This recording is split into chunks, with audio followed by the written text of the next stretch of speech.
Երկրորդ հանձնարարականը օտարի երկրյա քաղաքացիների մուտքի արտոնագրի տրամադրման գործընթացի վերաբերյալ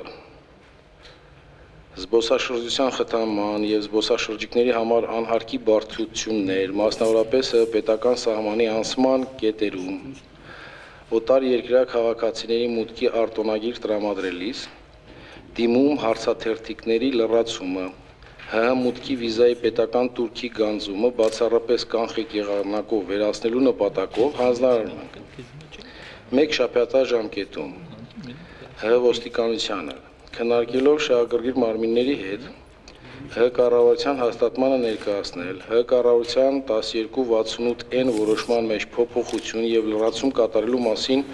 համապատասխան որոշման նախագիծը, որով առաջարկվում է վերացնել Հայաստան ժամանած օտարերկրյա քաղաքացիների դիմում հարցաթերթիկները լրացնելու պահանջը սահմանային անցակետերում։